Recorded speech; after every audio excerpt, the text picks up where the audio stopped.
Bon après-midi et bienvenue à ce webinaire.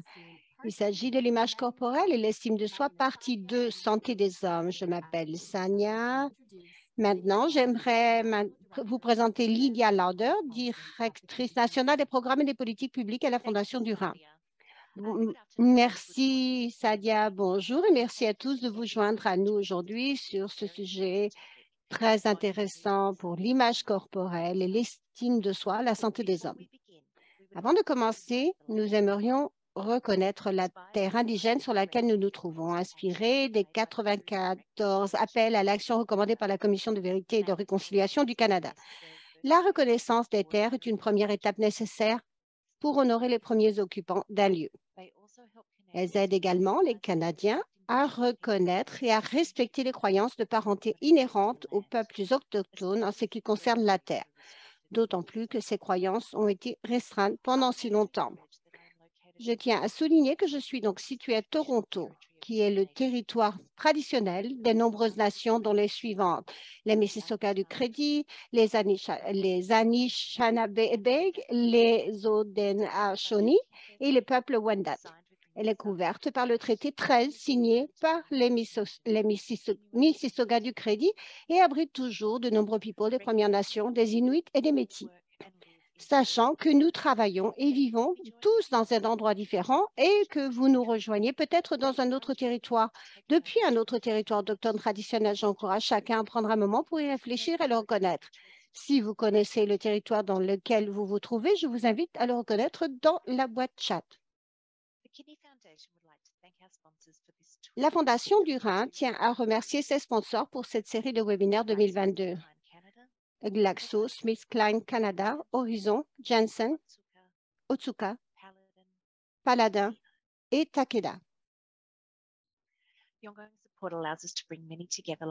Le soutien donc continue nous permet de réunir de nombreuses personnes comme aujourd'hui pour avoir des conversations plus larges, plus audacieuses et plus courageuses.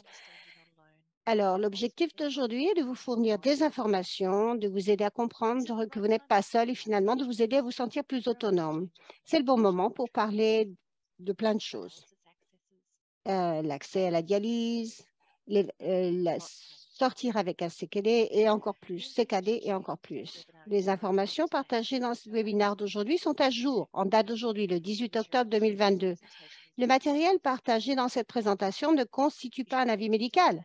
Vous devriez donc parler à votre docteur et à votre équipe de soins de votre situation personnelle. Cette information est destinée à un public canadien. Nous sommes donc ravis de vous présenter nos intervenants. Merci à tous d'avoir pris le temps de partager ces informations importantes aujourd'hui. Je voudrais maintenant vous présenter votre modérateur pour ce webinaire. Il s'agit de José. José a 33 ans d'expérience en travail social auprès d'adultes et de personnes âgées diversifiées, vulnérables et à risque, confrontées à de multiples problèmes sociaux et de santé. Il s'est concentré sur les questions d'orientation sexuelle, santé mentale, pauvreté et gestion des maladies aiguës et chroniques. Son expérience s'étend du travail clinique de première ligne à la coordination des services, la gestion, la recherche, la défense des intérêts de la communauté et l'évaluation et le développement de programmes au Canada et au Portugal.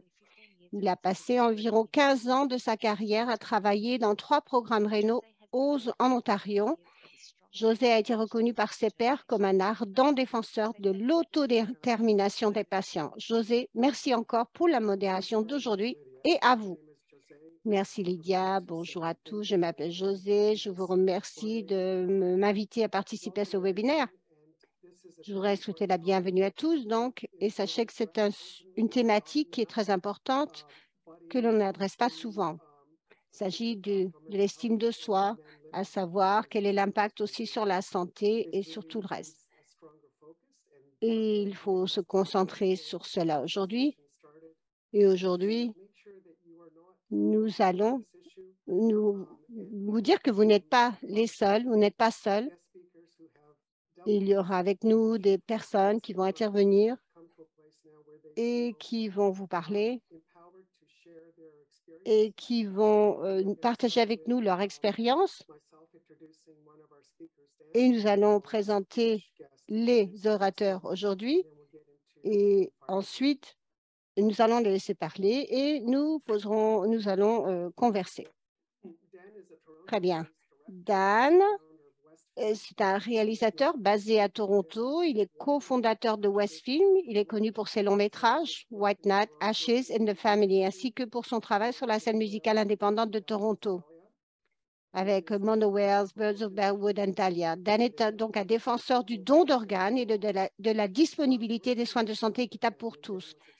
Alors qu'il réalisait son film The Family, Dan souffrait d'une insuffisance rénale terminale et a reçu une greffe de rein 2 semaines seulement après le tournage. Depuis, s'est associé à la Fondation canadienne des reins du Rhin pour aider à sensibiliser le public. Dan, à vous. Merci, José. Merci de la façon dont vous m'avez présenté. J'apprécie, je suis heureux d'être ici. Je vous remercie de m'avoir invité. Alors maintenant, nous allons aussi avoir Ali. Ali a 27 ans et a été diagnostiqué très jeune comme étant atteint d'une maladie rénale chronique. Sa mère a fait un don de rein à Ali qui était parfaitement compatible en 2003. Le rein fonctionnait de manière étonnante pendant 15 ans. Il a cessé de fonctionner en 2018. Ali a commencé la dialyse pour la première fois et a eu du mal à faire la transition entre la greffe et la dialyse. Une fois que son corps a accepté la dialyse en toute sécurité, il a fait une hémodialyse en centre, allant à l'hôpital 3 fois par semaine, tout en équilibrant ses études et sa vie personnelle. En 2021, Ali a reçu sa 2e greffe de rein grâce à la liste de donneurs décédés. Il travaille actuellement à temps plein et travaille dur pour son avenir. Allez-y, Ali. Ali. Alors, bonjour, je m'appelle Ali. Et je vais parler de Loy, qui sera le prochain présentateur. Après moi, il a été diagnostiqué avec PKD, une maladie polykystique des reins. Il a reçu une greffe de rein en avril 2022 d'un donneur altruiste dans le cadre du programme d'échange par pair. Avant la chirurgie, Loy a fait de la dialyse PD pendant plus de 2 ans, période pendant laquelle il a dû mener une vie active, notamment en faisant du camping, de la randonnée, du canoë et de l'entretien ménager. Merci, Ali. Maintenant, je voudrais présenter quelqu'un que je viens de rencontrer. Il s'agit d'Arup. Arup a 23 ans. Il vit à Niagara Falls. Enfin, il a été diagnostiqué d'IRC lorsqu'il était enfant et a été traité à Williams Osler et Sickes. En septembre 2020, Arup a souffert d'une insuffisance rénale pendant sa dernière année d'université et a subi une dialyse péritonéale de nuit. En 2022, Arup a reçu un rein d'un donneur vivant et a récemment passé la barre des 1 an. Actuellement, Arup fait sa maîtrise en politique publique, administration et droit à l'université York et travaille dans la région de Niagara. Arup, oui, merci, Loïc.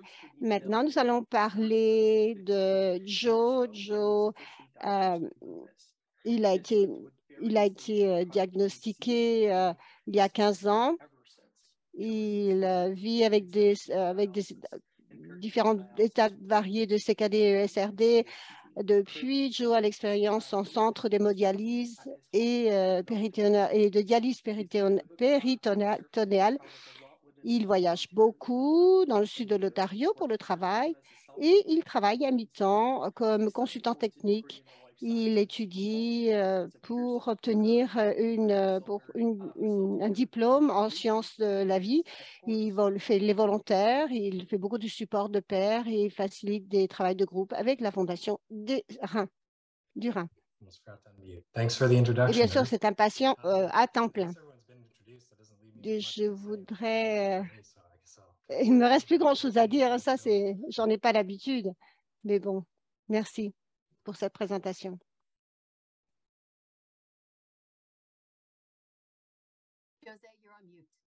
José, votre téléphone est éteint, votre micro est éteint. Ah, j'étais trop content, j'ai oublié. Merci de toutes ces présentations. Maintenant, nous allons discuter, converser, répondre aux questions. Et si Et si vous avez des questions, eh bien, vous voyez en bas de votre écran, vous avez Q et A, et c'est là que vous pouvez poser vos questions, nous y répondrons. Il y a une question. Whom? Je sais que vous avez eu beaucoup de soucis depuis votre greffe. Nous avons parlé de la raison pour laquelle, comment vous avez répondu à ces traitements. Pouvez-vous nous expliquer comment ça se passe pour vous et comment vous vous sentez corporellement? Oui, bon, merci pour votre question. Les leçons que j'ai apprises sont très importantes, mais je voudrais vous raconter une histoire, du moins le parcours que j'ai suivi. Moi, j'ai souffert de cette maladie depuis l'enfance. En fait, c'était à l'université quand mon docteur m'a dit que j'avais une insuffisance chronique, rénale chronique. Et je rentrais à l'hôpital, je sortais à l'hôpital et ma vie était des hauts et des bas. J'avais un sens d'insécurité, si vous voulez, qui me poursuivait. Et la dialyse, euh, vous savez, mon poids durant la dialyse montait, descendait. Mais à l'époque, j'ai commencé la prednisone et bien sûr, mon poids a continué à augmenter et les insécurités ont continué. Bien sûr, je me sentais très insécure et puis je prenais plus de photos de moi et je luttais vraiment avec mon estime de moi parce que je savais, j'étais très conscient de mon poids et de mon corps. Et maintenant, quand je reviens en arrière et quand j'y pense, eh bien, c'était des moments difficiles. Et je regarde, des fois, je regarde à mon téléphone pour voir s'il y a des photos. Et en fait, c'est vrai, j'en ai. Mais maintenant, je me rends compte un petit peu de ce qui se passe. Je sais comment je me ressens tous les jours. Il y a quand même quelque chose qui manque, vous savez. Alors, comment j'ai accepté tout cela aujourd'hui? C'est que j'ai appris et je reflète maintenant où j'étais à ce moment-là. Et je comprends maintenant que mon corps devait passer par ça pour pouvoir protéger mes reins et pour servir mon corps de la meilleure manière. Et je pense que comprendre cela, c'est important. Il fallait que j'accepte comment était mon corps, parce que ça faisait partie de ce dont j'avais besoin pour survivre. Et accepter cela a changé mon état d'esprit. Cela m'a permis de profiter des différentes circonstances que je vivais. En fait, je viens de monter sur la scène pour mon diplôme la semaine dernière. Et j'ai pu donc savoir que je pouvais accepter mon corps tel qu'il était. C'était incroyable. J'ai pu profiter de moments avec ma famille. On a pris des photos. Et puis, il y a des choses que quand j'ai vu le sourire sur le visage de mes parents, que j'ai vu sur les photos que j'avais le sourire aussi, ça m'a permis de voir que j'avais accepté tout cela. Il faut bien accepter qu'à ce moment-là, mon corps devait agir comme il l'a fait pour m'aider. Vous êtes en sourdine. Ah oui, merci. Unless there's any feedback from our fellow S'il y panelists, a we'll move on to the next question. s'il n'y a pas de feedback des panélistes, eh bien, nous allons passer à la prochaine question. Ça va? This question is for you, Dan. Alors, une question pour vous, Dan. As a film director, En tant que the team and how directeur you de do l'équipe, job and keeping everybody motivated to et comment est-ce que vous faites au travail pour que tout le monde soit motivé pour faire le travail? tell me you actually went into kidney failure Et vous, and vous you êtes, to struggle to stay vous healthy. avez, lorsque vous êtes, vous avez commencé avec cette IRC, vous avez lutté et vous avez lutté comme tous les autres. Comment avez-vous fait face à tous ces défis? Alors, tout d'abord, je voudrais dire à Arup, oui, c'est intéressant que vous faisiez toutes ces réflexions parce que, et que vous disiez, bah, votre corps doit faire ce qu'il doit faire au moment où il en a besoin. Ben, merci d'avoir dit ça parce que c'est très important. Aussi, moi, j'ai été diagnostiquée avec une maladie chronique rénale quand j'avais 34 ans.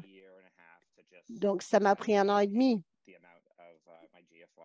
d'essayer de continuer, de faire les traitements, de comprendre, mais j'avais une insuffisance énorme. Ça, bon, j'ai essayé d'arrêter, j'ai arrêté de boire, etc. Donc, j'ai fait plein de choses différemment. C'était difficile. On se fatigue. En fait, ça a quand même fonctionné pour moi. J'ai maintenu mon poids. En fait, j'ai perdu beaucoup de poids, surtout parce que j'ai arrêté de boire. Mais j'étais très nerveux car les gens me disaient dans la rue, «Hé, comment ça va? Qu'est-ce que tu essaies de faire?» Vous savez, moi, j'étais pas trop gros avant, donc je perdais beaucoup de poids. J'étais beaucoup plus mince. Et donc, quand j'ai fait le film dont on parlait, j'avais perdu beaucoup de poids. Mon travail, mon job, c'est très intense, beaucoup de stress. Et il me fallait de l'énergie. En fait, je motivais les gens autour de moi à faire le mieux possible. Non, mais c'était quand même difficile. Il y a des moments, j- j'étais vraiment trop mince. J'arrivais pas, par exemple, à me réchauffer au début d'octobre. J'avais déjà un parka parce que j'arrivais pas à me réchauffer. Et puis, j'avais du mal aussi parce que mes jambes s'enflaient énormément. J'arrivais même pas à mettre mes bottes. C'était compliqué pour aller diriger mon film. J'avais du mal à faire ce que j'avais à faire. C'était très fatigant. Et à ce moment-là, j'ai j'ai reçu donc ma greffe 2 semaines après le film. J'ai eu vraiment de la chance. J'étais très nerveuse, mais je savais que c'était quelque chose que je devais faire. C'est quelque chose que j'ai considéré ne pas le faire d'ailleurs, parce que j'étais préoccupée de ma santé. Je me disais, c'est peut-être trop. Ah non, pardon, pour le film, je pensais peut-être que j'aurais pas dû le faire parce que j'étais pas trop sûre avec ma santé, tout ça, mais en fait, j'étais contente de l'avoir fait parce que tout le monde m'a aidé, m'a supporté. Les gens, les personnes qui travaillaient avec moi sur le film me faisaient des repas spéciaux. Et en fait, quand j'ai vu une année après la greffe, je suis revenue au boulot et je suis revenue au travail. Mais ça m'a pris du temps pour trouver ce bon équilibre de poids, par exemple, et ce qui fonctionnait pour moi, ce que je pouvais manger, ce que je ne pouvais pas manger. Et avec les médicaments en plus, ça a pris du temps. Mais après un an, j'ai raconté tout cela aux personnes qui travaillent avec moi sur le film.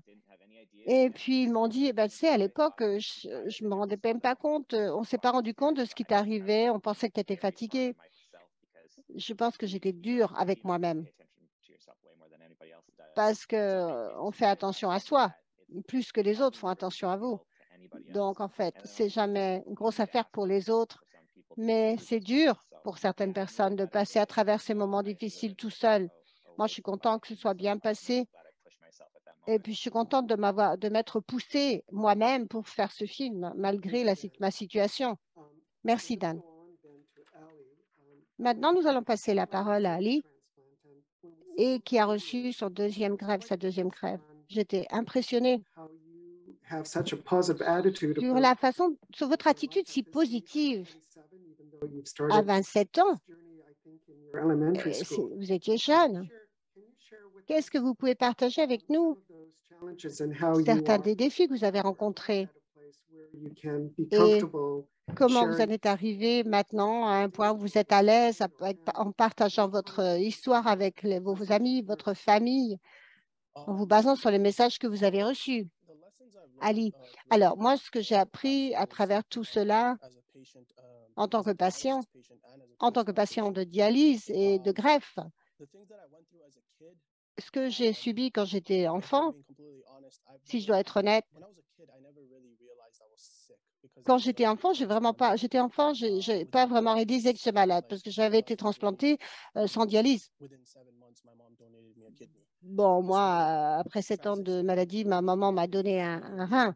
Donc, de l'âge de 8 ans jusqu'à la fin de les années d'école supérieure, j'ai jamais vraiment trop compris tout ça parce que je me voyais pas comme un patient. J'avais pas cette idée d'être un patient, si vous voulez. Mais j'ai commencé à sentir les symptômes j'étais malade en 2018. Quand j'ai commencé à me sentir malade, c'est là que j'ai réalisé que, en fait, c'est pas quelque chose que j'aurai pour toujours, pour la vie. En fait, c'était une leçon énorme parce que je me suis rendu compte là qu'à la fin de la journée, je serai toujours un patient. Il y a des choses qui ne sont pas pour toujours, mais il faut faire attention à soi. Et moi, au début, j'étais très fermée sur moi-même et je ne voulais pas vraiment en parler aux autres. J'étais solitaire et ça ne m'a pas aidé parce que le plus on se renferme, le plus négatif on est. Et ça a un aspect négatif sur la santé aussi, sur sa propre santé. Donc, après 1 an de dialyse, j'ai commencé à m'ouvrir, à m'extérioriser vis-à-vis de mes amis, ma famille. J'ai parlé de ma dépression, que ma vie stagnait plus ou moins, parce que j'avais tellement de plans dans la vie, plein d'objectifs dans ma vie. Ça a pris beaucoup. Mais au niveau du support, du soutien, je me suis rendu compte qu'une fois que j'ai commencé à extérioriser tout cela, j'avais énormément de support. Et là, je me suis rendu compte que ce support, cet appui était super important, que ce soit la famille, les amis ou les autres. Et vraiment, cela aide. Cela aide énormément. Et pour moi, je me suis rendu compte qu'en m'extériorisant, je voyais la vie différemment. Et je me suis rendu compte qu'il fallait que je sois positive jusqu'au bout.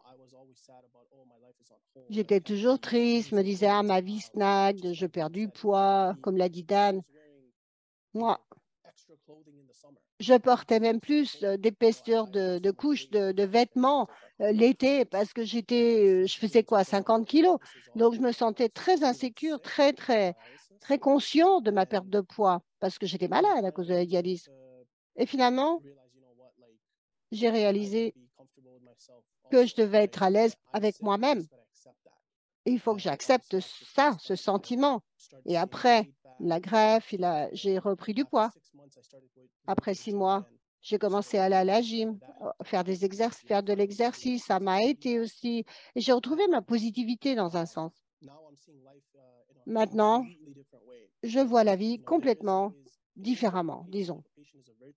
Oui, être impatient, c'est une vertu. Mais il faut voir qu'il y a la lumière au bout du tunnel quand on est patient. Maintenant, je comprends que je suis en bonne santé, encore une fois, mais en même temps, il faut que je fasse attention à moi, que je me préoccupe de moi pour que cela continue de cette manière. Et j'ai appris cette leçon. Je dois m'occuper de moi. Ça ne va pas fonctionner tout seul, ça ne va pas durer pour toute la vie.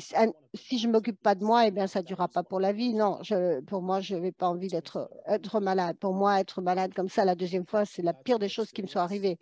Voilà donc ma expérience en tant que patient, puisque je suis comme ça depuis que je suis enfant.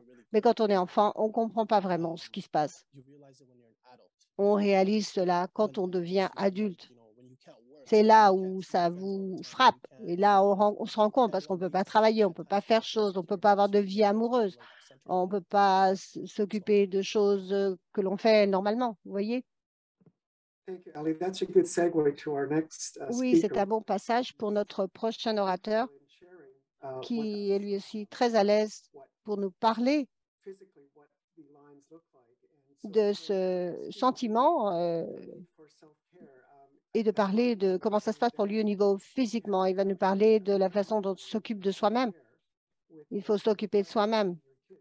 Il faut en parler autour de soi. Merci, Loïc. À vous. Je suis super fière d'être de ce panel. Bon de voir tous d'entre vous. Moi, je suis pouvoir collaborer, partager avec vous sur ce panel. Merci de votre question. Je voudrais vous parler des 4 dernières années de ma vie. Je vais vous passer mes vidéos. Je vais parler de plusieurs choses.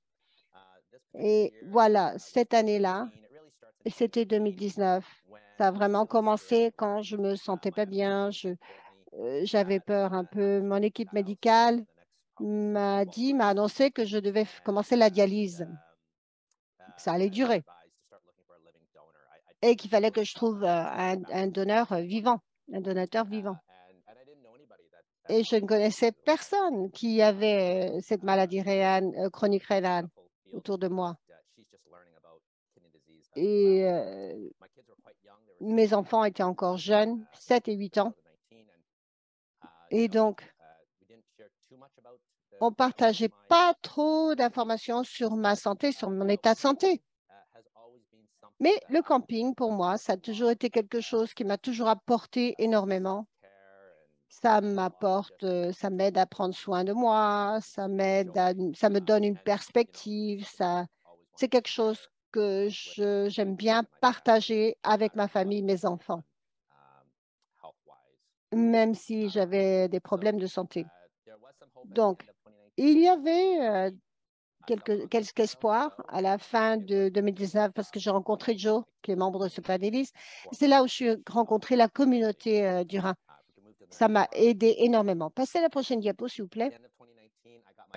À la fin de 2019, j'ai reçu mon premier cathéter de dialyse péritonéale. Avant, j'avais jamais eu, donc j'ai jamais eu trop de problèmes avec ça. J'ai jamais eu d'infection. J'avais donc le collier autour du cou sans problème. Et donc, je pouvais continuer à être actif quand j'étais en dialyse. Vous voyez, mon corps aussi, on m'a demandé de conserver un tel poids pendant tout ce temps, pendant cette période de temps. Quand j'y pense, quand je vois ça maintenant, j'avais donc choisi ce cathéter de dialyse péritonéale et ça correspondait à mon style de vie. C'était bien, c'était un bon choix. Prochaine diapo, s'il vous plaît. Alors, 2020 encore. Alors, encore une fois, au camping. Et là, j'ai découvert la dialyse en tant que traitement. Et j'avais beaucoup d'espoir. Je trouvais que la situation était correcte. J'arrivais bien à suivre le processus de la dialyse. Ça se passait plutôt bien.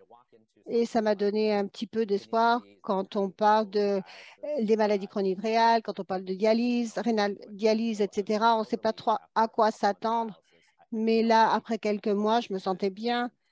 Donc, là, je voyais que ça fonctionnait pour moi. À cette étape-là, je montrais à mes enfants déjà mon cathéter et j'expliquais ce que cela faisait pour moi, comment était mon traitement. Je n'ai pas trop de détails, mais je partageais les informations petit à petit avec eux. Et ma femme et moi, on pensait que c'était important parce que j'avais cette maladie chronique rénale et ça peut être héréditaire. Donc, il fallait que la situation soit transparente, qu'ils aient les informations. Prochaine diapo. Ça, c'était en 2021. Et donc, cette année-là, j'ai commencé à recevoir des appels pour être en attente de greffe de rein et c'était après la dialyse. Et donc, ça a simplement renouvelé ma vigueur pour la vie. Je savais que j'allais avoir un rein, c'était juste question de survivre la dialyse pour une période qui était vraiment pas bien pour moi. Pour moi, la dialyse d'épée, c'est quelque chose qu'il fallait tout simplement survivre. Mon ordonnance augmentait à tous les 6 à 8 mois, puis quelques mois après cette photo, donc j'avais comme du liquide qui restait dans mon estomac, donc ça gonflait mon estomac. Il fallait que je reste comme ça toute la journée, et puis le liquide drainait, puis il fallait que je démarre mes traitements pendant la nuit, comme j'avais fait, toujours. Donc, encore là, c'était simplement une question de survie à cette étape-là pour traverser ce que je traversais. Mon épouse, elle est vraiment très soutenante et je veux dire, comme quelqu'un qui me pousse à continuer à rester actif. Donc, un exemple, j'ai pris du temps en congé à la fin de 2021, puis elle m'a poussé à refaire le plancher de ma maison. Donc, il s'agissait de tout nettoyer, le plancher, puis d'étendre le plancher en bois. Et puis, donc, à chaque fois que je marche maintenant, sur mon plancher de bois, ben, je ne peux pas croire que j'ai fait ça pendant que j'étais en dialyse. J'ai l'impression que ça a été un rêve. C'est surréel. Tout ce qui se passait dans ma vie, l'énergie, les crampes, devoir me brancher la nuit, il y avait tellement de cumul que j'ai pu réussir à faire mon plancher pendant cette période-là. C'est Émilie. Prochaine diapo. Et ça, c'est il y a quelques mois, en camping, et j'ai un nouveau rein. J'ai perdu 20 livres simplement à manger différemment. Donc, dans mon estomac, ce n'est pas quelque chose que j'essayais de faire. Je voulais simplement manger différemment. Maintenant que j'avais un rein, je vais laisser des références. Maintenant, vous pouvez vous occuper de votre rein. C'est vraiment tellement vrai. Avec les médicaments que j'ai, j'essaie de les prendre à temps, à chaque fois. Et vous savez, maintenant que j'ai un rein, mon initiative principale avec mes enfants, c'est de simplement essayer de changer leur perception de ma personne. Lorsque je faisais de la dialyse, lorsque j'y repense, j'essayais toujours de m'occuper de moi-même en sachant qu'il fallait que j'occupe de moi-même pour être là dans l'avenir pour mes enfants.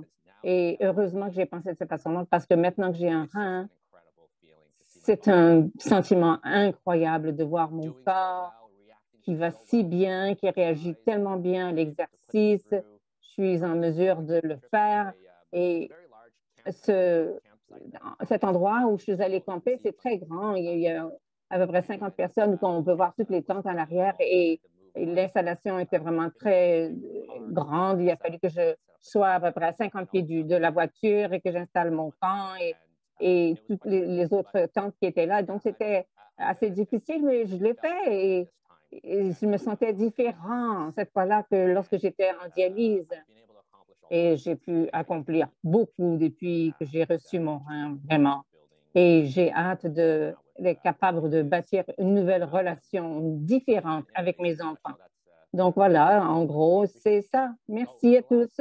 J'apprécie. La dernière chose que je voudrais ajouter, la raison pour laquelle j'ai pris toutes ces photos, c'est que c'était pour dire à tout le monde de continuer à faire les choses que vous aimez. Et ça sera toujours quelque chose qui vous aidera à passer à travers toute situation difficile que vous traversez. Pour moi, le camping, c'était ma façon de m'étendre là-dessus. Donc, je voulais le partager avec ma famille et je le partage avec vous également. Ce sont les derniers mots que j'avais adressés à tous. Merci. Merci beaucoup. C'est vraiment très appréciable d'avoir partagé et de parler de ce que les gens traversaient. Et finalement, Joe, on va vous parler pour une question. Joe, vous avez également eu des enjeux de poids, de masse musculaire, de force. Et vous avez toujours eu un style de vie actif.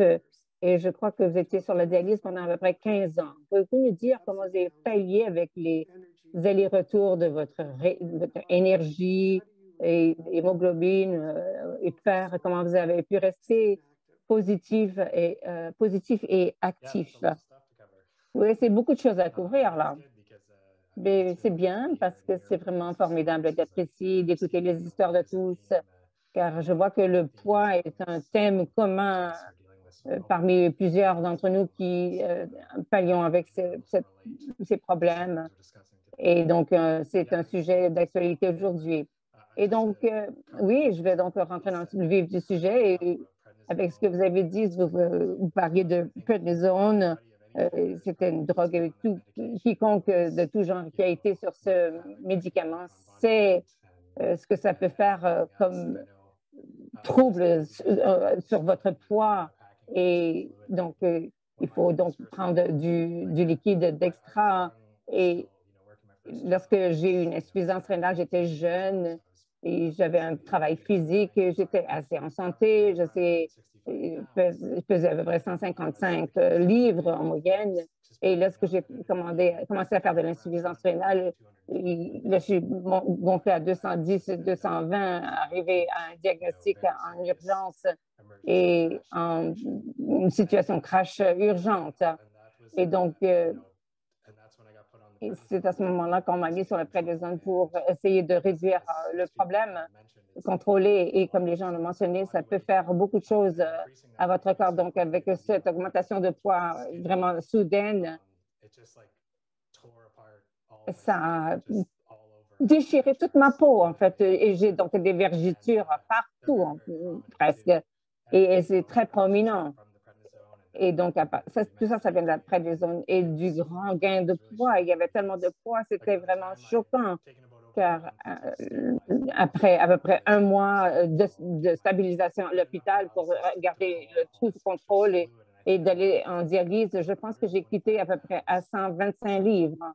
Et donc, c'est presque 100 livres de perte de poids, y compris de masse musculaire et de tissu santé avec un surplus de liquide. Et donc, c'était 140 livres de plus à un moment donné. Donc, et donc, la prednisone, je peux vous dire, donc, c'est vraiment, ça a vraiment fait un numéro sur moi. Et souvent, je blague, je voulais toujours me faire déchirer, mais ce n'est pas vraiment ce que j'avais en tête. Donc, mon néphrologue m'a vu et m'a dit, je vais vous référer pour voir un chirurgien cosmétique, pour voir si ça peut être réglé. Et je dis, non, je ne peux pas m'énerver avec ça. J'étais tellement jeune, c'était tellement évident que peut-être que c'est évident qu'il n'y a pas de guérison pour ça. Donc, je les ai encore. J'aurais bien aimé être davantage préparée comme mon collègue. Et donc, c'est partout. Et donc, pour parler du gain de poids, de la force, ça a été vraiment un choc pour moi, cette première insuffisance rénale, d'être à l'hôpital, alité, et tout cet excès de poids sur mon corps, la prednisone qui contribuait à faire perdre la masse musculaire et il fallait perdre des calories dans mon alimentation. Et donc là, je suis sortie. J'étais vraiment très faible et je n'ai pas vraiment réalisé sur le coup au début. J'ai simplement pensé que j'allais prendre le transport public pour rentrer en ville. Et puis, j'ai vu je suis arrivée à l'arrêt d'autobus et puis j'ai vu l'autobus arriver, puis j'ai essayé de courir pour rattraper l'autobus. Et dès que j'ai fait ce premier pas, j'ai mis tout mon poids sur une jambe. Et je me suis dit, oh non, ça ne va pas se passer comme ça devrait. Je ne peux plus soutenir mon poids, malgré que j'étais tellement peu lourd. J'étais vraiment léger à ce moment-là parce que j'avais perdu tellement de poids en sortant de l'hôpital. Et finalement, je me suis dit, qu'est-ce qui s'est passé? Où est-ce que ça s'est parti? Toute ma force. Et donc, c'est une expérience d'éveil bizarre. Et donc, j'ai réalisé qu'il fallait que je revienne aux fonctions de base. Et j'ai commencé avec le tai chi, à faire un nombre d'exercices de tai chi, les faire à la maison, en cours également. Puis ça m'a ramené à un niveau physique d'être capable de marcher, de soutenir mon propre poids et à partir de là, d'apprendre le régime pour les reins, de trouver les choses que vous êtes capable de manger qui vont vous aider à soutenir cette croissance et cette force, augmentation de force et votre poids. On ne veut pas avoir trop de phosphore, mais dans les protéines, il y a des phosphores dans pas presque tout. Donc, c'est vraiment très difficile à trouver. Et Dan, j'ai compris ce que vous disiez lorsque vous parliez de manger du riz et des poivrons rouges. J'ai déjà été là, on ne peut pas mettre de la sauce soya. Et donc, je prenais de la poudre de gingembre pour avoir une espèce de goût qui mettre à mes aliments. Et donc, puis, il ne fallait pas avoir de sodium. Et donc, toujours à essayer de contrôler ma pression sanguine avec je mangeais de l'avoine et puis du beurre d'arachide, zéro sodium. Donc, c'est un défi, car les autres facettes, c'est que les problèmes rénaux, ça nous donne souvent des nausées. Et puis, je prenais des médicaments pour les immunosupprimés. Et lorsqu'on a une insuffisance rénale, dès qu'il y a eu une insuffisance et il y a eu des symptômes de GI en cauchemar, la nausée, des mouvements fréquent. Et donc, il fallait que je mange beaucoup, puis on essaie de se forcer à consommer la chose. Et donc, c'était très difficile. Et j'ai lutté avec les problèmes de poids pendant très longtemps. Ça a pris des années avant que je prenne 10 livres et j'ai eu des reculs également. Il y avait toujours quelque chose qui se passait, comme je faisais le DP, puis après ça, donc, dès que l'urine allait, le DP insuffisait. Et donc, après ça, il y a eu après ça, le sang allait, puis après ça, j'ai fait la cardiite, j'ai dû être hospitalisée de nouveau, et puis après ça, alité pendant un certain temps, pendant qu'on progresse, puis un autre cas avec des antibiotiques. J'ai des effets secondaires rares, et donc, avec ça a endommagé mon oreille, mon système vestibulaire, donc j'ai perdu mon équilibre. Encore une autre histoire. Et donc, je me suis relevée un matin, puis le dommage était là, et donc je ne pouvais plus me lever. J'essayais de me lever, puis je suis retombée par terre. Et donc, c'était pas que je n'étais pas capable d'être debout. Je ne pouvais plus trouver mon équilibre sur une jambe. Et donc, c'était quelque chose que j'avais fait toute ma vie. Donc, ce sont des choses comme ça. Alors, avoir à réapprendre à marcher, de trouver son équilibre et essayer de toujours renforcer ma force. Donc, c'est difficile de ne pas tomber par l'arrière quand on a la difficulté à se trouver, à rester debout droit. Donc, et plus tard, et même juste récemment, j'ai eu encore des problèmes. J'ai eu un cas où mon hémoglobine est tombée très bas et je suis allée en hémodialyse et ça a supprimé la fonction. Et encore là, il a fallu que je sois alitée, pas d'énergie. J'étais là, donc j'avais l'air d'avoir 50 ans, puis on veut faire des transfusions sanguines, mais il y a des problèmes de transfusion. Et donc, à chaque fois que vous êtes hospitalisé, ça vous ramène toujours une étape en arrière. Et récemment, j'ai eu un problème sanguin avec un cathéter et donc tout le sang est revenu dans mon sang et on ne pouvait plus faire ça parce qu'il y avait une restriction dans la circulation. Et donc, je ne pouvais pas faire circuler le sang correctement. Donc, il y a des cailloux qui se formaient. Et donc, on essaie de pomper, on se sent... on perd l'équilibre et c'est très stressant. Donc, ça a été un grand parcours. On a des attentes perçues, mais on veut se sentir fort, non arrêtable, et tout le monde vous regarde. Et il y a toute l'équipe qui me regardait et qui essayait de rester confiante. Et ça m'a fait questionner comment est-ce que je me sens, est-ce que j'ai perdu cette masculinité que j'avais. Et donc, ça a pris beaucoup de temps à essayer de récupérer cette force. Et je pense que je l'ai bien traversé. Je suis en bon état d'esprit. Maintenant, j'aime les cicatrices, je pense que tout est important. Je trouve ça médicalement. Ça me garde très intéressée, engagée. Je pense que c'est vraiment formidable et c'est cool ce qu'on est capable de faire, d'accomplir. Donc, ça me garde dans un état mental élevé. Et comment garder l'énergie?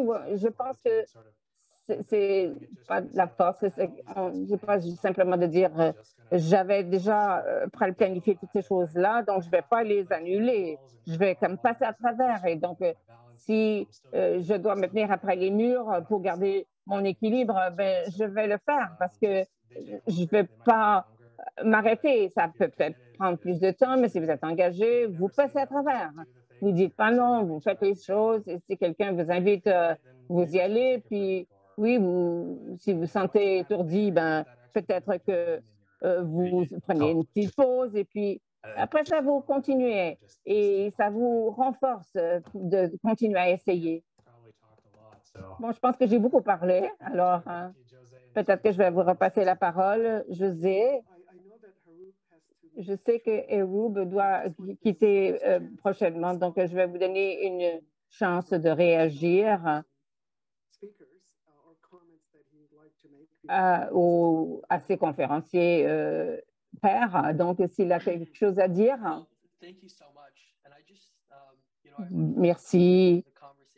Et si je pense aux conversations qui viennent de se tenir, je pense que ça revient au grand dévouement et la persévérance et de façon plus importante d'avoir un grand système de soutien autour de soi. Et également, donc, vous définissez ce qu'est ce système de soutien pour vous. Pour moi, c'était ma famille, définitivement mes sœurs et la Fondation du Rhin, avec tous les groupes de soutien. C'est vraiment fondamental dans mon parcours. Et également, ça m'a donné la force requise à différents moments de passer à travers, de poursuivre. Et je pense simplement cette idée de ça va s'améliorer, que tout doit s'améliorer. Il y a toujours une lumière au bout du tunnel, malgré que parfois c'est très difficile de faire ce que vous êtes en train de faire. Ça va s'améliorer, d'avoir cette croyance. Donc, je pense qu'au pire moment, ma sœur m'a dit souvent que Dieu ne te donnera jamais à passer à travers quelque chose de plus que ce que tu es capable de passer à travers. Et donc, je le croyais, ça. Et cette croyance, ça m'a donné la force de passer à travers. Et également, il faut toujours revoir les autres choses qui étaient requises. Je pense que ça a beaucoup aidé dans mon parcours. Merci beaucoup. J'invite tous les autres à commenter ce qu'ils ont entendu. Je sais qu'il y a beaucoup de choses communes au sujet de l'automotivation et de rejoindre les autres. Donc, je me demandais si les autres ont des commentaires ou des énoncés sur ce qu'ils ont entendu ou des questions. Oui. Lorsqu'Ali, tu parlais de ton histoire et dans ton thème central, tu parlais d'avoir des dates, des rencontres. Et j'ai écrit des trucs sur des groupes de soutien et au sujet des rencontres. Comment est-ce que quand est-ce que tu as révélé ton insuffisance rénale? Est-ce que tu as essayé de le cacher? Je pense que ça serait intéressant de savoir comment tu as procédé. C'est une excellente question, effectivement. Donc, pour moi, c'était tout un avantage pendant que j'étais sur la dialyse. Je n'en parlais pas vraiment jusqu'à ce que je me sente à l'aise d'en parler.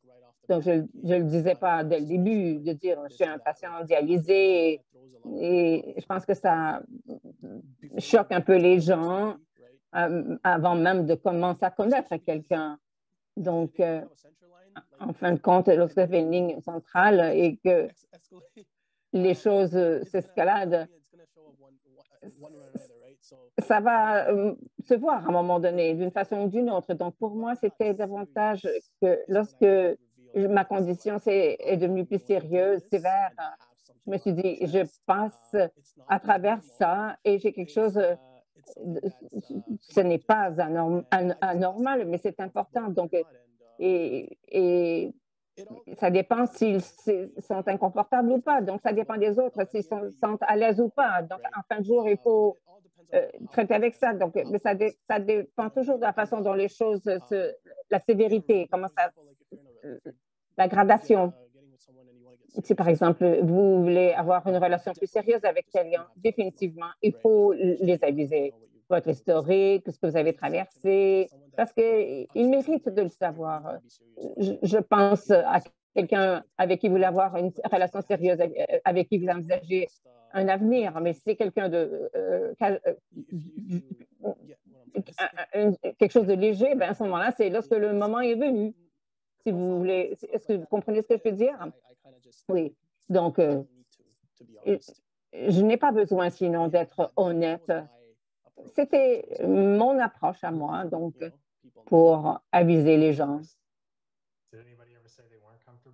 Est-ce que c'est déjà arrivé que quelqu'un vous a dit qu'ils n'étaient pas à l'aise ou qu'ils vous ont regardé de travers? Pour être bien honnête, non, jamais. Oui, bien sûr, ils posaient la question, pourquoi est-ce que c'est là?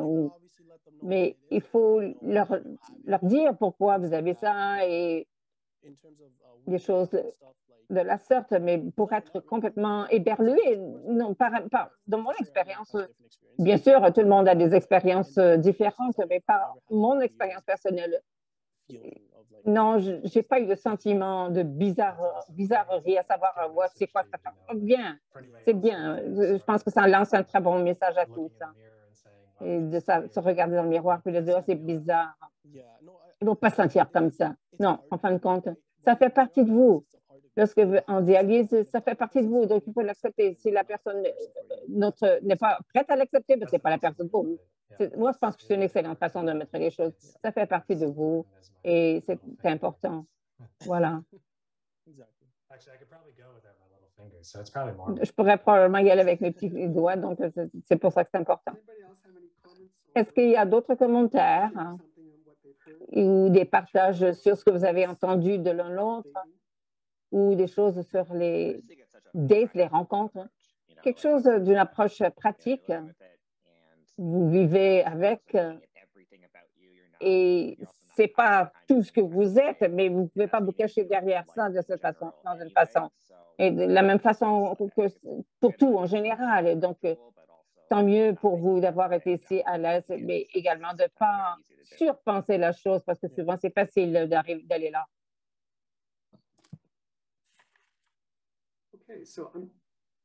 Bon. En termes de ce que j'ai entendu, il y avait beaucoup d'enjeux au sujet du besoin initial. Il y a une chose que vous n'avez pas mentionnée, mais je voudrais y faire allusion. Il y a un deuil à vivre lorsqu'on vous diagnostique d'insuffisance rénale. Il faut voir où vous êtes, où vous vous trouvez dans votre vie, si vous êtes à l'école, au travail ou dans vos relations, ou vous commencez à explorer des relations. Et je pense que ce que j'ai entendu, c'est très important, c'est qu'à un moment donné, cette conversation-là, malheureusement, n'est pas toujours ouverte avec les patients ou les gens qui vivent avec ça. Mais on a toujours l'impression qu'il faut arriver à une décision. Comment je vais faire? Et ce que j'ai entendu, c'est qu'il y a un moment où il faut se retirer, mais il faut tendre les mains, les bras et rejoindre les gens. Et il faut voir comment rester ouvert à bâtir sa confiance et de partager ça et à comment décider avec qui partager. Je devrais vous dire au revoir maintenant, pardon. Au revoir, merci. Oui, je pense qu'avec ce dont vous parlez, c'est certain qu'il y a une période où vous vous demandez pourquoi moi et c'est quoi cette histoire. Moi, je n'étais pas au courant de ça du tout, je ne connaissais rien. Et par exemple, Joe en a parlé, vous en savez tellement long que probablement que c'est la façon dont vous avez traité, c'est que la connaissance, c'est comment ça, que vous avez passé à travers, mais lorsque je peux en savoir le moins possible puis me sentir bien, je ne veux pas en savoir trop long, en apprendre trop, puis il a fallu que j'apprenne sur le dialyse. Donc, j'ai appris les choses que je pouvais contrôler et pour moi, c'était mon alimentation. Et je pense qu'après les quelques premières journées initiales, il fallait que j'apprenne tout au sujet de ma diète, ce qui est bon pour moi, ce qui était mauvais pour moi, comment garder mon poids. J'essayais vraiment fort en mangeant beaucoup d'hydrates de carbone et j'essaie de ne pas perdre 1 livre par semaine parce que à un moment donné, je vais devenir émaciée. Et donc, il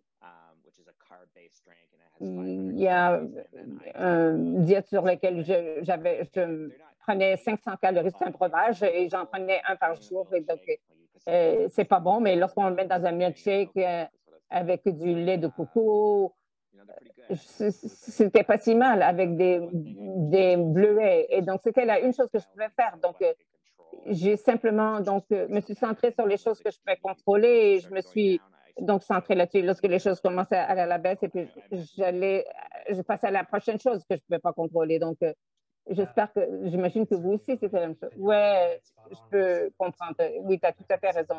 Ce sont des mécanismes pour pallier de devenir obsessif au sujet des détails. Il faut accepter la réalité de la situation vraiment assez, mais ça me rend très anxieux si je ne lis pas trop et j'ai l'impression il faut que j'ai l'impression d'avoir du contrôle dans ce scénario et que c'est pas en train de faire une spirale en cascade à côté de moi. Ouais, c'est ma façon. Et donc, et également des trucs comme ces breuvages dont vous avez parlé de NAPRA, où ce sont des choses qui étaient bonnes pour les patients rénaux. Donc, c'est une excellente façon d'aller chercher beaucoup de protéines avec un montant raisonnable de phosphore. Et donc, si les buvez tout seul, c'est pas très bon, mais si vous ajoutez ces autres trucs, ouais, on fait ce qu'on peut avec ce qu'on a, effectivement. Là, parce que dans la vie, lorsque vous ne savez pas exactement ce qui se passe avec la dialyse, j'ai l'impression que pour moi, c'est comme être non éduqué sur la dialyse. Je ne sais pas ce qui vient avec la dialyse ou les restrictions alimentaires qui viennent avec la dialyse. Et ça, j'avais l'impression c'est ça qui était vraiment le plus dur pour moi à pallier avec ça. Donc, avec la baisse de réduire ce qu'on boit dans l'urine, ça, c'était très difficile à traiter. Donc, il y a beaucoup de gens qui sont à la veille d'aller sur la dialyse. C'est très important d'être au courant de la dialyse, ce qui vient avec la dialyse. Car une fois qu'on est là-dessus, qu'on ne sait pas ce qui se passe, vous allez vous sentir vraiment perdu et vous allez toujours vous sentir malade. Et lorsque j'ai commencé la dialyse, je ne savais même pas de quoi y en retourner, je n'avais aucune idée, mais il fallait que je passe à travers. Donc, et j'avais l'impression que c'était quelque chose auquel il fallait que je fasse allusion. Avant d'aller sur la dialyse, il faut vraiment s'éduquer. D'accord. Ali, il y a une question dans le chat. Comment est-ce qu'on doit traiter avec les vergetures? Est-ce qu'il y a quelqu'un qui veut traiter de ce sujet? Qu'est-ce que je peux dire à ce sujet-là? En ce qui me concerne, ça faisait partie de moi. Donc, d'une façon, j'ai l'impression que ça me fait paraître, je ne vais pas dire laid, mais parfois je fais des blagues. Il y en a qui sont très longues ou très larges. Et puis, je fais des blagues sur comment je me suis débattue avec un ours et comment j'ai gagné.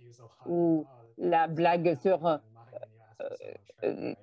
donc, des blagues, c'est peut-être pas ça que vous aviez en tête, mais je pense que les vergetures, c'est là. Mais il y a tellement de gens qui en ont, avec une maladie rénale, ça peut être plus prononcé, pire, et je peux comprendre comment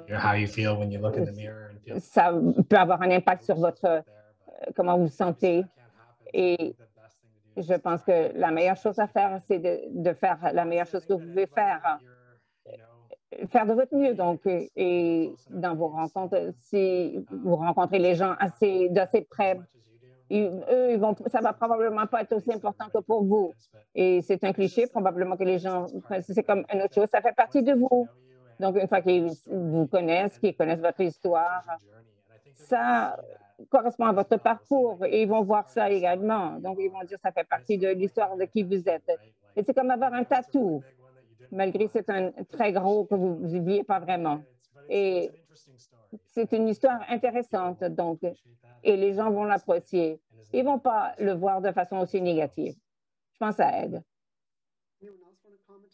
Oui. Vous avez des commentaires là-dessus? Oui, je pense que quand il s'agit des cicatrices, ça me tracassait aussi après la grève. Les gens vont me poser des questions, etc. J'ai plein de cicatrices de toute façon. Je me suis cassé une jambe une fois, je suis passée à travers une fenêtre. Bon, c'est des histoires à raconter. Je trouve que les cicatrices, c'est plutôt cool. Et comme vous l'avez dit, il faut accepter. Il faut les accepter parce que ça ne change rien. Ça vous donne une histoire à raconter, en fait. C'est bien, ouais, c'est bon d'avoir le sens de l'humour aussi. Et puis, il faut accepter que c'est comme ça, qu'on ne peut pas changer les choses. Ça vous aide à aller de l'avant. Mais bien sûr, ça prend du temps d'accepter tout cela. Et puis, tout le monde n'a pas le même ressenti lorsqu'il s'agit des marques physiques.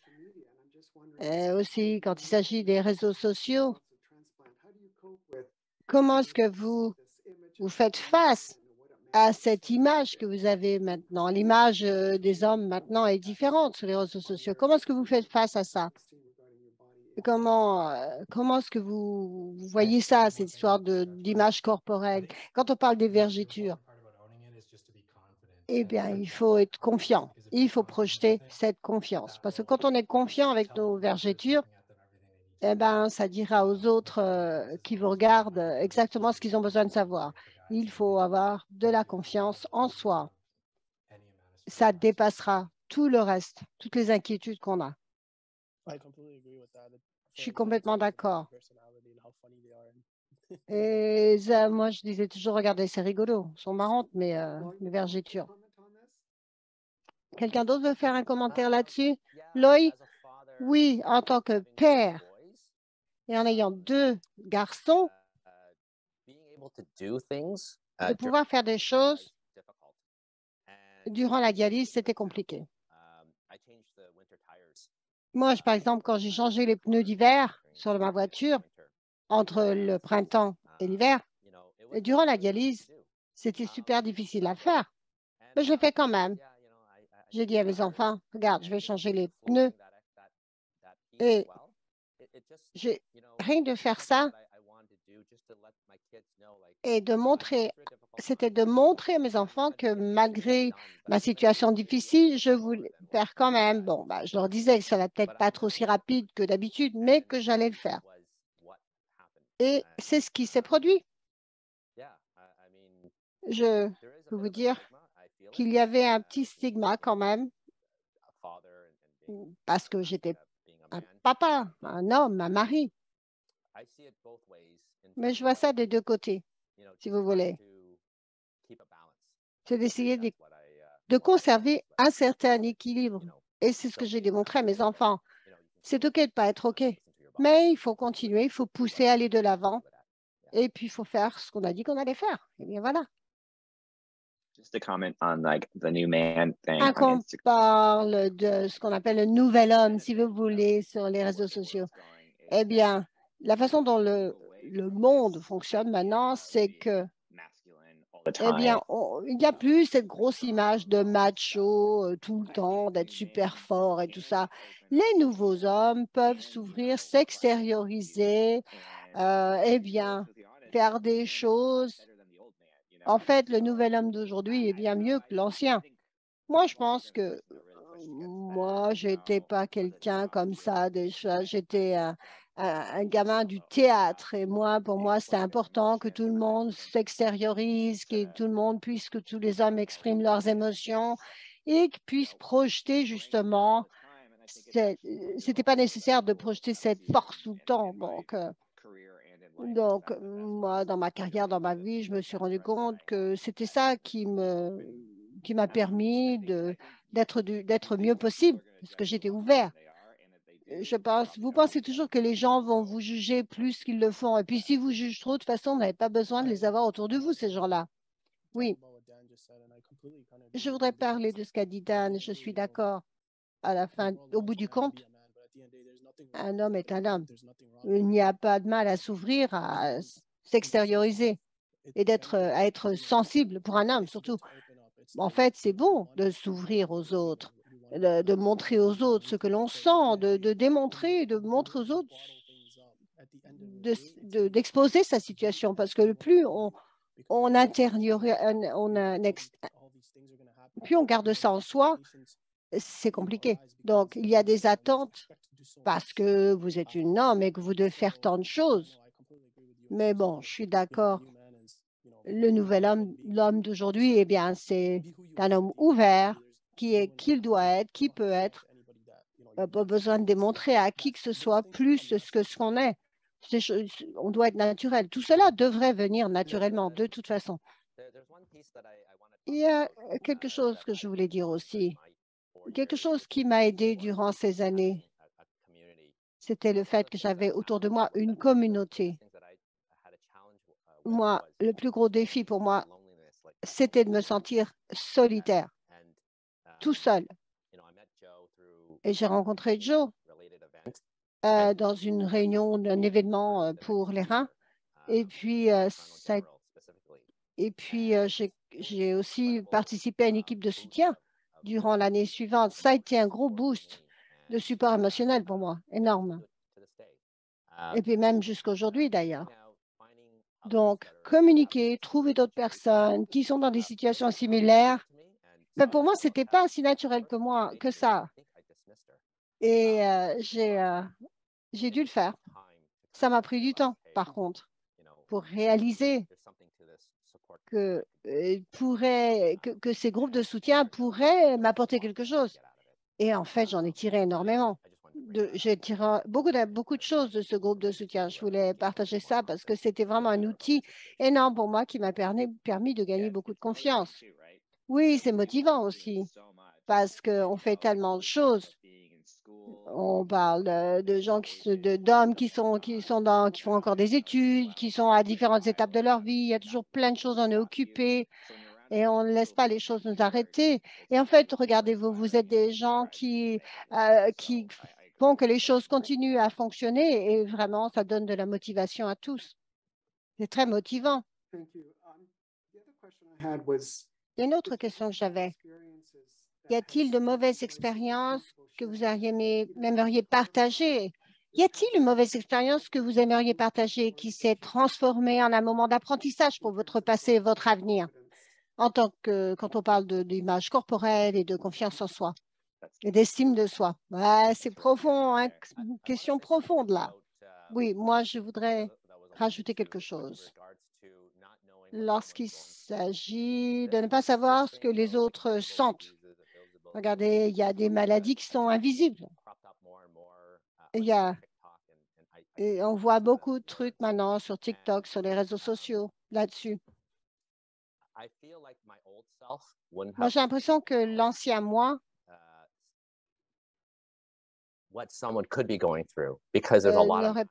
n'aurait pas pu comprendre que ce quelqu'un peut vivre.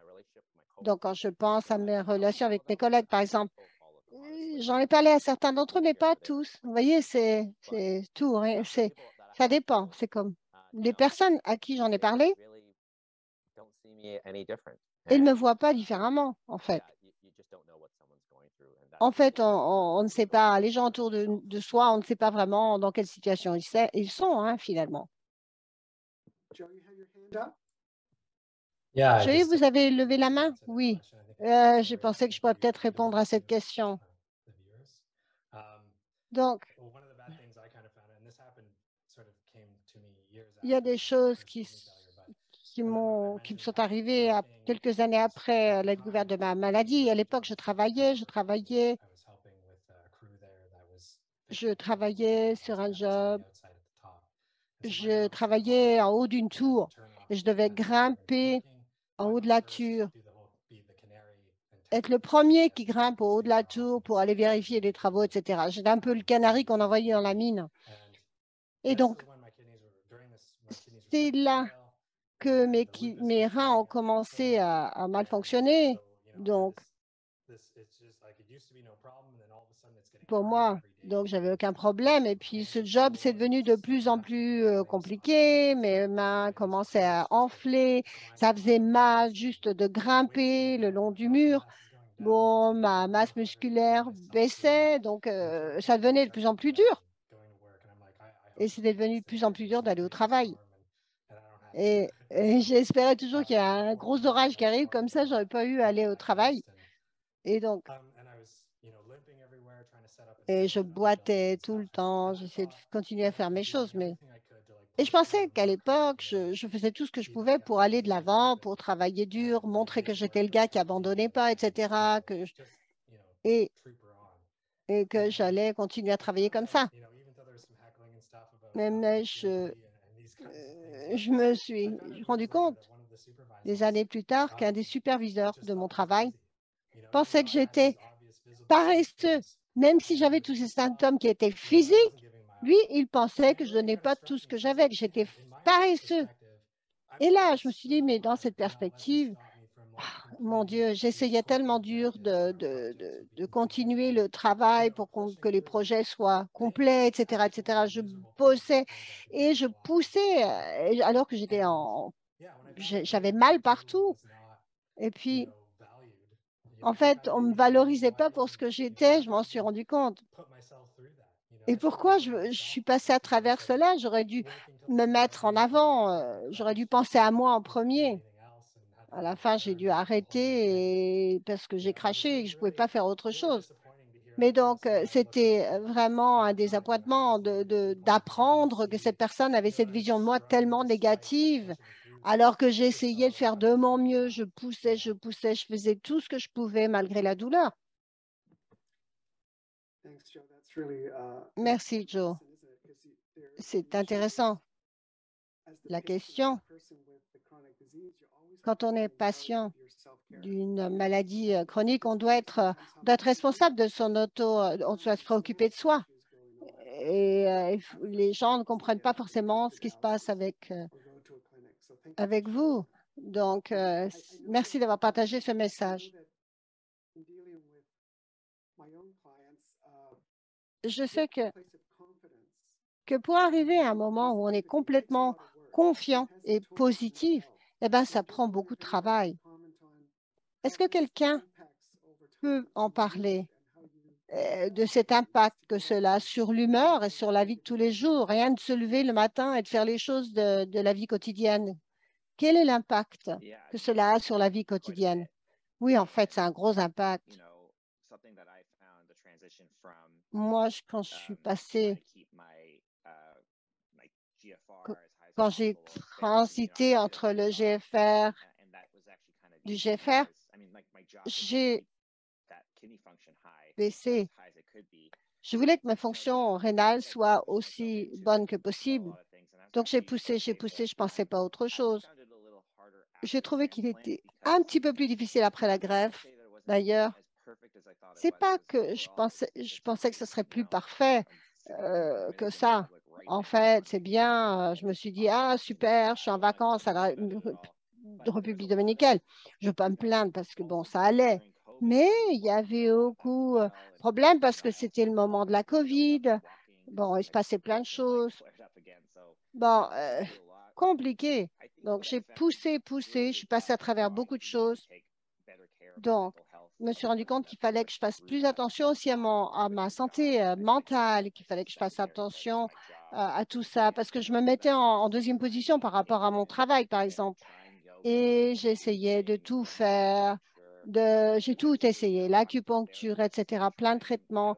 Et en fait, je suis allée chez un thérapeute qui m'a donné des antidépresseurs. Et puis là, ça m'a permis de rester un peu équilibré sur à peu près tout. Donc, je ne voulais pas être anxieux tout le temps. J'ai essayé plein de choses. Et en ce moment, je suis sur un traitement qui fonctionne bien. C'est peut-être pas pour tout le monde, mais ça fonctionne pour moi. Mais en fait, il faut essayer certaines choses. Si ça ne fonctionne pas, eh bien, il faut aller essayer la chose suivante. Donc, voilà, c'est comme ça qu'on y arrive. Merci, Dan. Quelqu'un d'autre veut faire un commentaire sur ce sujet?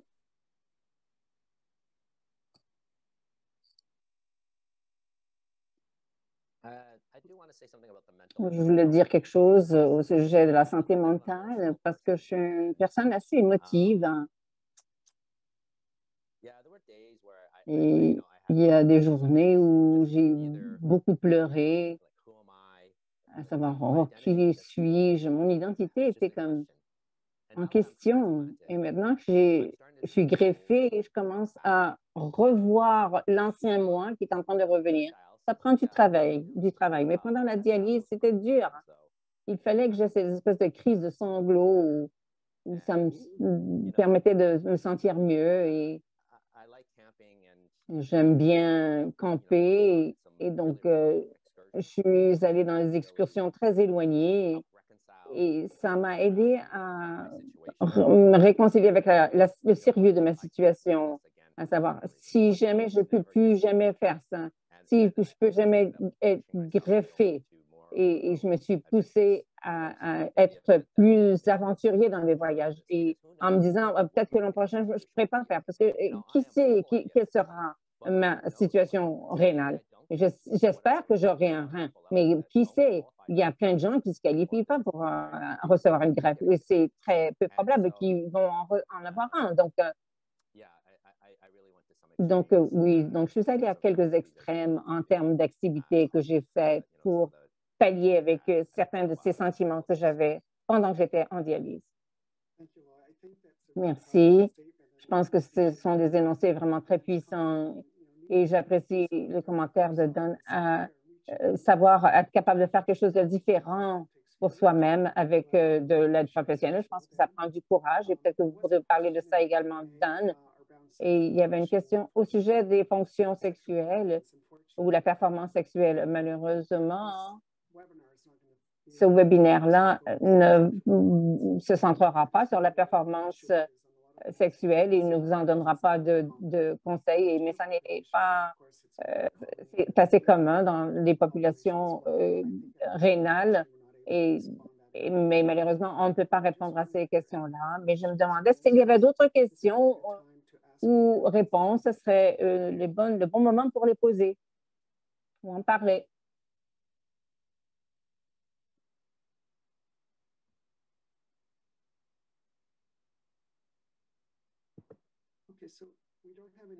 Bon, il ne semble pas y avoir d'autres questions-réponses. Donc, je vais vous en poser une, moi. La vision négative que l'on a, parfois c'est en dessous de la surface et puis ça peut ressortir lorsqu'on est dans une situation aiguë où on ne s'y attendait pas. Ben, le doute peut être là. Donc, comment traiter ces perceptions négatives de vous-même, de votre image corporelle ou votre conscience?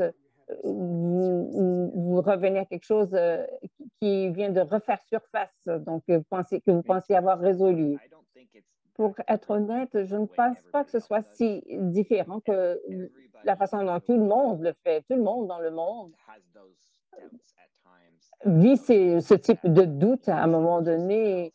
Ils voient la photo de quelqu'un d'autre, puis ils sont très beaux. Donc, je pense qu'il faut mettre ça en contexte. On n'est pas différent parce qu'on traverse ce truc-là bien parce que tout le monde traverse quelque chose à un moment donné, à quelque niveau que ce soit. Et donc, je pense qu'il faut se fier à vos proches, les gens, votre entourage qui vous remontent. Et si vous n'avez pas ces gens-là, il faut les trouver parce que c'est vraiment très important. Et dans la vie, c'est pas juste à ce sujet. Il faut dépasser les perceptions des gens. La vie, c'est au sujet d'avoir des bons moments avec les gens que vous aimez. Et si vous êtes autour de ces gens-là, ben là, ça va juste vous faciliter la chose. Merci. Dan, est-ce qu'il y a d'autres commentaires là-dessus? I agree with Dan, and also I learned Je suis d'accord avec Dan. Également, j'ai beaucoup appris à mon sujet, au sujet de ma résilience. Parfois, j'avais des doutes à savoir si j'étais capable de faire quelque chose ou pas, ou passer à travers quelque chose. Et j'ai beaucoup appris à mon sujet et ma capacité, et ça aide je pense aux situations de l'avenir. Il y a une question qui peut-être auquel vous pouvez réagir, vous tous ou une personne. Est-ce que vous avez des routines d'exercice consacrées qui vous ont aidé à passer à travers? Les routines, pour moi, je dirais, ce qui m'a aidé à passer à travers, c'est le gym et de jouer au basketball. Ça, je le faisais également, même pendant que j'étais en dialyse. Le basketball, c'était quelque chose qui m'aidait à passer à travers mes idées négatives et puis d'aller au gym, de jouer avec les autres, de me sortir de cette espèce de zone négative. C'est vraiment quelque chose qui m'assurait la persévérance. Donc, ma routine, je dirais, c'était le gym. Indépendamment de ce qui se passe, je ne manque pas le gym parce que je sais que lorsque je suis là, je fais partie du monde, je suis heureux, surtout lorsque vous commencez à avoir des résultats positifs que j'ai commencé à voir et de façon inouïe. Donc, ça m'incite à vouloir aller plus loin. Donc, d'atteindre les buts que je me suis fixés. Ça, c'est une routine que je vais garder pour très longtemps pour moi-même. Merci, Ali. Vous avez tout à fait raison. Excellente question. Je suis vraiment heureux que vous l'ayez posée. La structure, c'est très important parce que ça vous aide à passer à travers les activités quotidiennes, surtout lorsque vous avez de mauvaises journées. Et donc, pour votre auto-soin, lorsque vous protégez votre temps et votre santé, je pense que vous avez tout à fait raison. C'est essentiel. On sait que c'est bon pour les enfants, mais que également pour les adultes, ça vaut cette routine. Vous avez besoin de routine pour en greffer encore plus. Merci. Je pense que vous êtes en sourdine. Allez-y, Gerald. Je voyais que tout le monde était en sourdine. Donc, pour les routines, ça a peut-être l'air nono, mais bon, en dialyse, ce que j'étais le faisais à la maison avec le DP, donc c'était une priorité de faire mon traitement toujours le soir, même si je rentrais tard d'un événement ou que j'étais fatiguée. La dernière chose que j'avais envie de faire, c'est d'être là avec 10 ou 20 livres de plus de liquide. Donc, il ne fallait pas que je le manque, parce que si on manque un traitement, ça rend tout le reste difficile de garder la nausée, tout l'énergie, tout ça, ça s'ajoute et puis ça a un impact au corps. Et au niveau du régime, on trouve ses favoris, puis on y revient, malgré que c'est peut-être pas toujours beau. Moi, j'utilisais beaucoup de blanc d'œuf parce que c'est très bas en phosphore et haut en protéines. Donc, on pèse les protéines avec peu de sodium et de phosphore. Donc, trouver donc, les choses que j'aimais. Donc, pour moi, c'était l'huile d'olive. Donc, c'est difficile d'aller chercher beaucoup de calories avec l'histoire de sodium. Donc, j'essayais j'en mettais sur de l'huile d'olive. J'en prenais même à la cuillerée parfois, simplement pour ajouter 4 à 500 calories de plus. Et donc, de trouver la façon de fonctionner. Et là, je commence à reprendre l'exercice après les caillots les blocages que j'ai subis. Donc, là, je fais de l'entraînement musculaire et donc aller essayer de renforcer ma force musculaire et un programme cardio à écouter. Donc, par exemple, un programme de jogging 5 km, étant donné que j'avais tellement peu d'endurance, j'essaie de renforcer mon corps pour compenser pour les impacts négatifs après la chirurgie. Donc, merci, Joe. On arrive à la fin. Il y avait une question pour décrire sa routine, mais je ne pense pas qu'on aura le temps de rentrer là-dedans. Quelqu'un a posé cette question. Robert, est-ce que c'est également exact de dire que vous avez également une routine? Joe, je vais vous inviter à faire un énoncé de final, à partager ouvertement pour démarrer cette conversation qui était fort requise. Donc, je voudrais savoir si vous avez un mot à dire ou partager quelque chose qui vous a aidé à passer à travers. Qui veut commencer? Allez-y, Joe. On va commencer avec vous. Bon, le conseil que je pourrais vous donner, c'est de ne passer pas du temps à penser à comment ça aurait pu être si vous n'aviez pas une insuffisance rénale ou comment votre parcours a été rallongé et comment vous comparez à vos pairs. Et je pense que le parcours de l'excès, c'est celui qui est celui de la sagesse. Donc, indépendamment du parcours que vous avez, ça renforce votre caractère, ça vous développe votre personnalité. Donc, ne pensez pas que ça enlève à votre personnalité, ça ajoute. Merci, Joe. Est-ce qu'il y a autre chose? Donc, je vais dire quelque chose. Je voulais vraiment dire que c'est très important à titre de dialyser et également de greffer, de toujours demander de l'aide, de chercher des gens.